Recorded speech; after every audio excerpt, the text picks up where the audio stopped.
Hey friends, I'm Ash Leatherwood, your friendly neighborhood apologist. In this video, we're talking about a question that I honestly don't like, and I cringe a little bit every time someone asks it, because there's a much better way to ask the same question that you're trying to get at. You want to hear what it is? Let's jump in.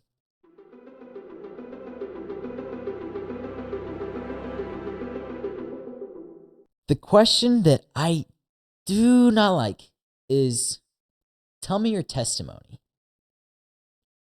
I much rather this question. What is your story? Tell me your story. See, a testimony really has to do with an episode in someone's life, a point when they would say, that's when I gave my life to Christ.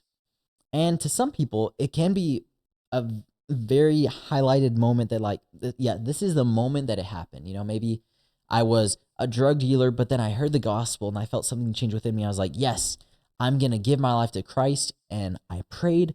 And then from that point on, my life was completely changed. Some people have that story. I don't want to pull that away from them. But I think that for many of us, there's not a specific moment that we can point to. You know, maybe there's a moment that kind of started. We see that this is where it started. But I think it was a progression for a lot of us. And certainly we had to mature in the understanding of what it meant to be saved, what it looked like to walk in the salvation given us through Jesus. So that's why I much prefer the question, what is your story? Because what is your testimony might have to do with your background and then the moment you were saved, but your story is all encompassing. Where do you come from? You know, where did you grow up? What's the life you lived? How did you initially hear the gospel? How has it shaped you since? All of the above. Because there's so much more to someone than just the way they were saved.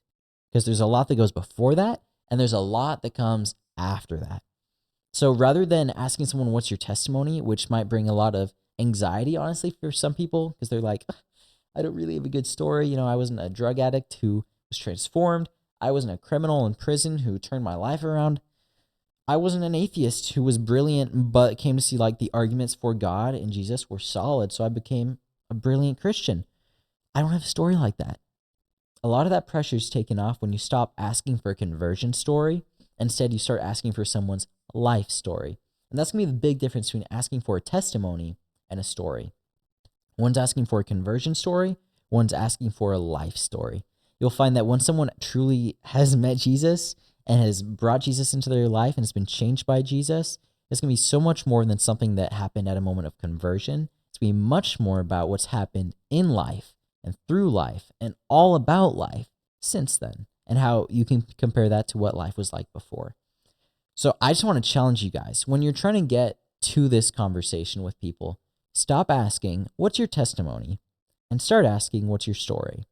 Because the people who do have a remarkable testimony of that moment of conversion, that'll come out as you ask about their story.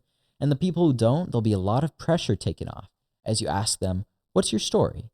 Because then they'll go into lots of other things as well and give you the more full picture.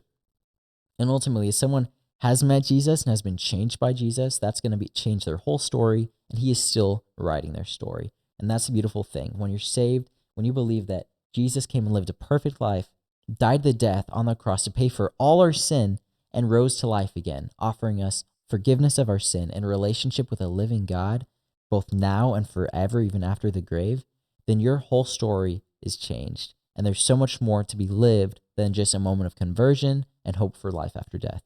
There's a life to be lived now, and that's exciting, that's exhilarating, and it's practical. You can see God changing your life now by setting your heart on him, helping you to love him better and to love those around you. So that's my challenge for you guys. Stop asking people, what is your testimony? And start asking them, what is your story? Thanks for watching, and I will see you guys next time.